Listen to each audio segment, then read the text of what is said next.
What's up YouTube? I'm Guy. Today on the channel we're checking out a watch that I get requests for to review so often that it's ridiculous. It might be one of my most requested watches to review, and I was fortunate enough to get one in on loan finally to check out. Of course, what we're talking about is the Omega Speedmaster Reduced. Before we jump into the review, hop over to the tabletop and look at this watch up close. A quick word about this video's sponsor. This video is sponsored by watchtowear.com, an online marketplace and auction platform for dealers and collectors to buy and sell watches. Now through August 15th, 2019, all new registered users are automatically entered to win a $200 cash rebate towards their next watch purchase. Alright guys, here we have it, the Omega Speedmaster Reduced reference 3510.50.00. A watch that, I wasn't entirely sure about, but a lot of people have asked me to review it. Well, this review has been made possible by watchtowear.com, the sponsor of our video, and the owner of watchtowear.com, Dale Malik, who has been a viewer and a Patreon supporter of my channel, a Patreon supporter for 6 months already, if I'm not mistaken, reached out to me, asked me if I wanted to borrow this watch to do a review video on. So a big thanks to Dale for lending me this watch, for sponsoring the video. If you guys, again, aren't familiar with watchtowear.com, go over to their website and check them out. It's a really nice looking marketplace to buy and sell watches, both for the individual as well as the dealer. And they offer some really cool extra services like a watch verification service. Check out what they offer there. Go create a free account, sign up, get eligible for their giveaway that they're currently running right now. Again, I can't thank Dale enough for loaning me this watch and for watchtowear.com for sponsoring this video. That was super cool. Now, of course, one of the big questions everyone is going to have, it's a question that I had. How does it compare to the actual Speedmaster Professional Moonwatch? We're going to set them side by side. We're going to compare and contrast them. But first, let's talk about this watch and its features really quick. Overall, size and scale, 39 millimeters in diameter and 18 millimeter lug width where the bracelet attaches to the case. A thickness of roughly 13 millimeters on my caliper, and an overall wingspan, the length from one extremity of the case to the other of 44 millimeters. Overall, it's relatively petite for a Speedmaster. I mean, when we bring the other Speedmaster in here, you're going to say, wow, yeah, this is for sure a reduced watch. We do get 30 meters of water resistance with this watch, a Hesselite crystal, of course it's a chronograph, and it's an automatic movement, running the Omega 3220 automatic movement. The 3220 is effectively the ETA 2892A2, which is just a time-telling watch.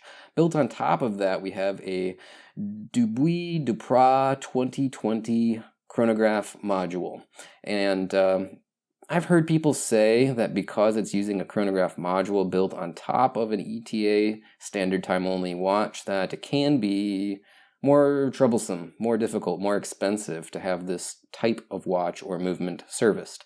I have no experience with getting this movement and or any chronograph movement with a chronograph module serviced, but that is what I've heard. So, I'll take that at face value. When you are thinking about buying one of these watches, obviously it's out of production. In production between late 1980s, 1988, 89 maybe, through 2009. You're going to be looking at a pre-owned watch, and often when you buy a pre-owned watch, you're going to have to get it serviced. You don't know what the service history is. Keep that in mind. But these watches are quite affordable, at least relative to the prices of the current generation of, Speedmaster Professional Moonwatches or any of the other Speedmasters for that matter. You can pick these up for a steal still, if you're into the overall size, scale, style, and aesthetic. Speaking of the size, scale, style, and aesthetic, how does it compare to our Omega Speedmaster Moonwatch Professional Hesselite crystal version? Both of these watches do have Hesselite crystals, by the way. Now, some people prefer the sapphire because it's more durable. Me, I'm a fan of Hesselite or acrylic crystals in general. Yeah, they take wear and tear a little bit more, not favorably, it would be a polite way of putting it. They can get scratched up pretty easily. But they're easy to buff out if the scratches aren't too bad. Use a product like Polywatch, and I've taken minor scratches out of my Speedmaster. This one here, the Professional Moonwatch, it looks like new every time. I've done it 2 or 3 times, no problems whatsoever. The first takeaway, when you get both this watch in hand in person for the very first time, the Reduced we're talking about, and when you set it next to the standard Speedmaster Professional, is, yeah, it's kind of small.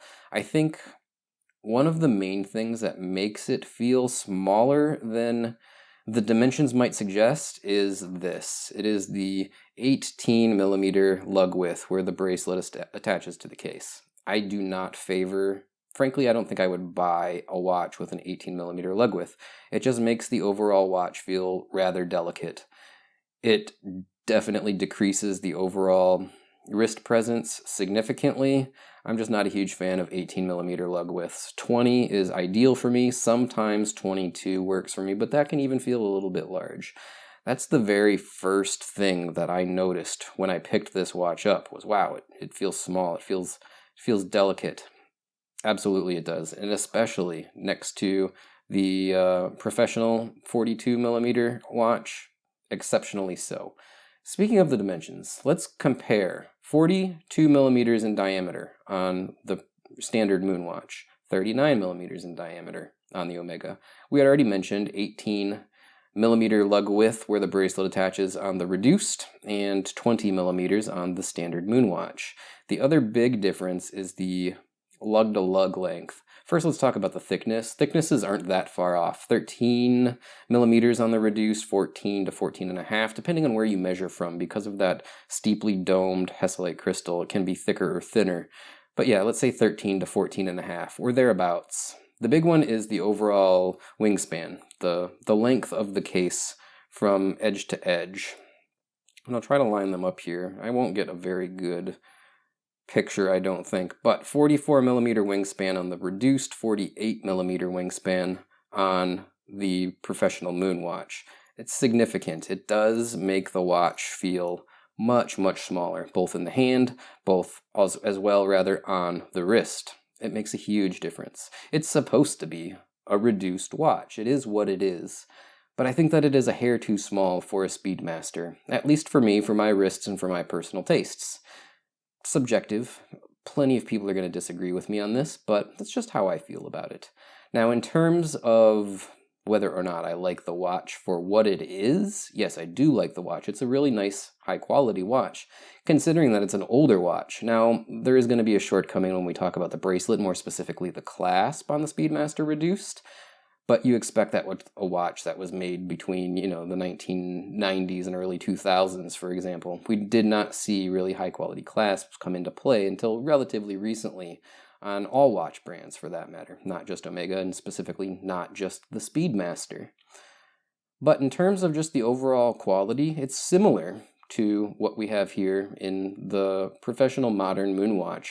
I do like the watch. I think it's a nice watch. I think it's a well-made watch, and it has some things about it that I actually maybe not prefer, but certainly like quite a lot. The first thing that stands out is the dial. It has a different configuration to the dial, and there's something about it that I really like.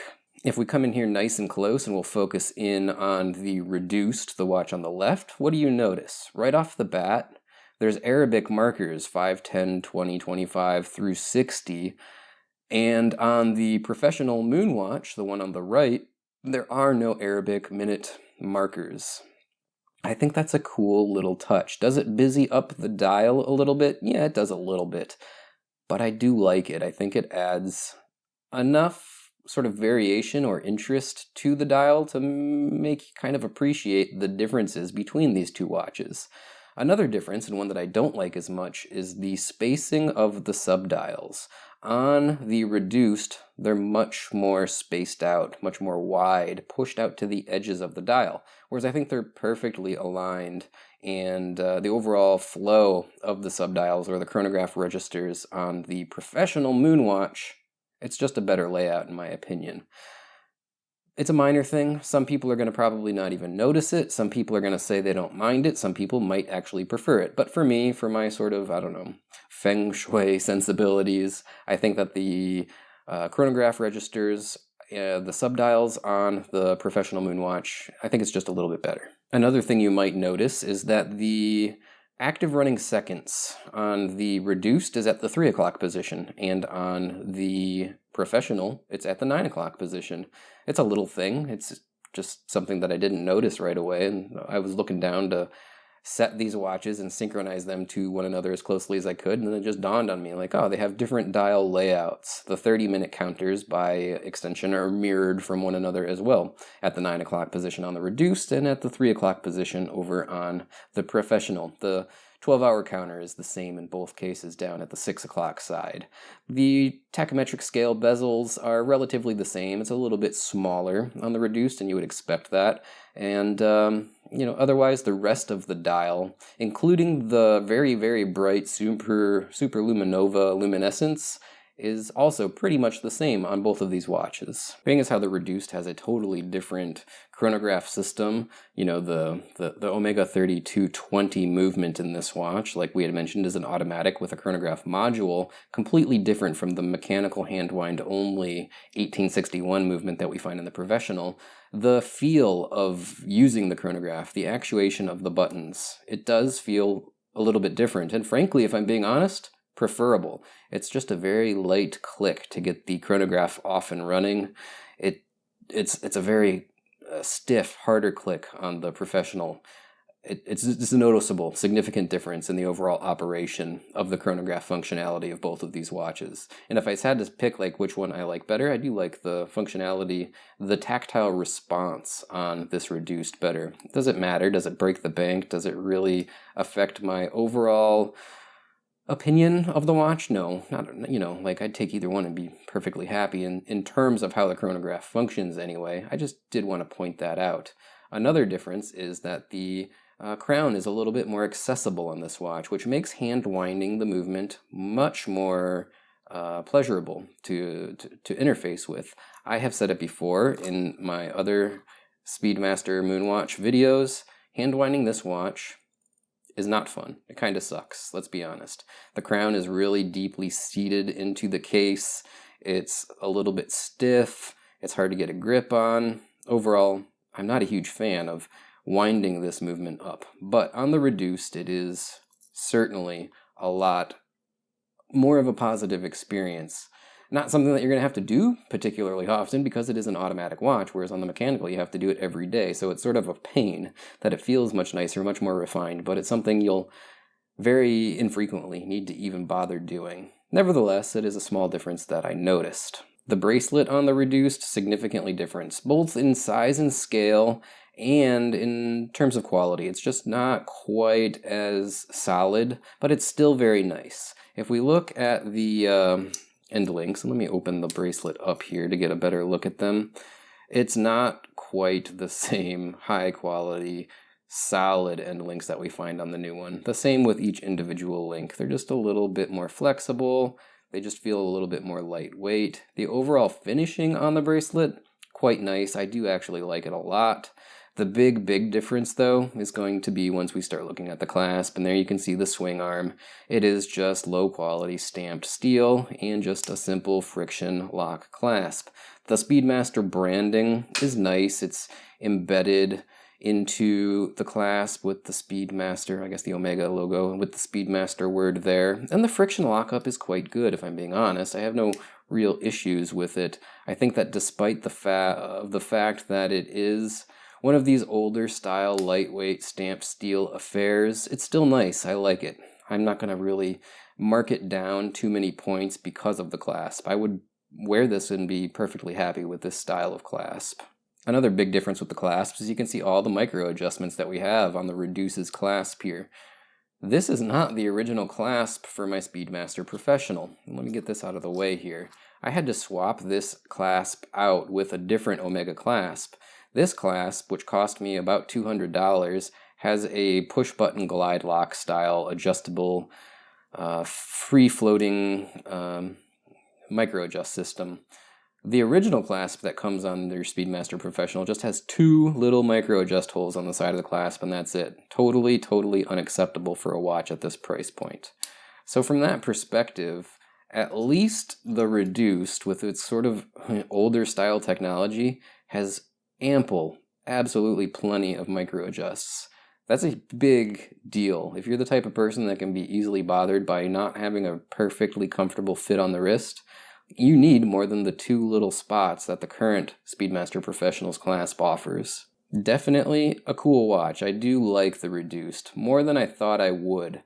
But I don't think that I could wear it. I think that the size and scale is a little bit too small for me, especially with that 18mm lug width / bracelet. It doesn't really wear the way that I like. I will throw it on the wrist and give you guys a look at it. You'll probably, at least some of you, disagree and think that it's good. But yeah, for me, it's not my absolute 100% perfect preference. Alright guys, there it is on my 6 3/4 inch wrist. It barely fits. It could use another link, but I didn't, Dale over there didn't send me an extra link with it, so I squeezed my hand on there. And yeah, I mean, the overall size, it's honestly not bad. I mean, a lot of people are going to say it's perfect, it looks great, I get that. I just would prefer this to be a little bit wider. 19mm, maybe 20 would be ideal. Yeah, it's just a hair smaller and more sort of delicate feeling than I would prefer. If you have a smaller wrist, if you like smaller watches, certainly if you're a lady and you don't want a great big bold giant Speedmaster on your wrist, definitely I would consider this watch. The prices pre-owned are very competitive. I think that this might be the time to get one if it's a watch that you're considering to add to your collection sometime in the near future. Alright guys, there it is, my review of the Omega Speedmaster Reduced and comparison to the Omega Speedmaster Professional. What do I think about this watch? Well, like I probably already mentioned, I wasn't sure I was going to like it. There's some things about this watch that in pictures always kind of turned me off. First and foremost, the layout of the dial, specifically the subdials or chronograph registers on the dial. As I pointed out in the tabletop, they are spread out more than the Speedmaster Professional. To me, at least in pictures, before I saw this watch in the metal, in person, I felt like it looked a little bit awkward. Now, let me state that I still don't think it's a perfect design or layout, but it is much better in person. I've found that there are little things that you're going to see about watches, at least for me, in my experience. You see it in a picture and you think to yourself, that doesn't look quite right. Something's wrong with that design or that layout or the overall dimensions of a watch. Something doesn't look quite right. When you get it in person, those things seem to diminish themselves. They don't feel as big of a deal or as important. And here's why, in my opinion. In a picture, you're probably looking at the watch, I don't know, on a computer screen. Maybe you're looking at it on a tablet, a large screened phone. Maybe you're zoomed in on the image, and every little detail is in super high definition and in large format.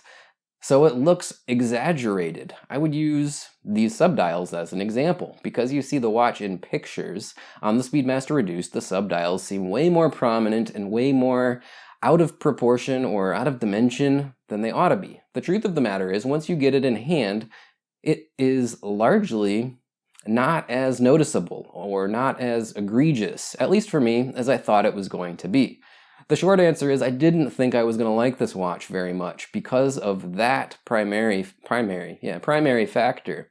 And that's really not the case. It's not a problem, or not as much of a problem as I was anticipating. Now, something that kind of is a problem for me, and something that I did not anticipate from the pictures of the watch, is that it is quite small. It wears small. It's not a small watch, but presentation, once you get it in the hand, you suddenly realize, like, wow, this is seriously a reduced watch. Set it next to the Speedmaster Professional, and it seems even more so. You don't get the sense of the overall size and scale of the watch from pictures, so it's kind of funny.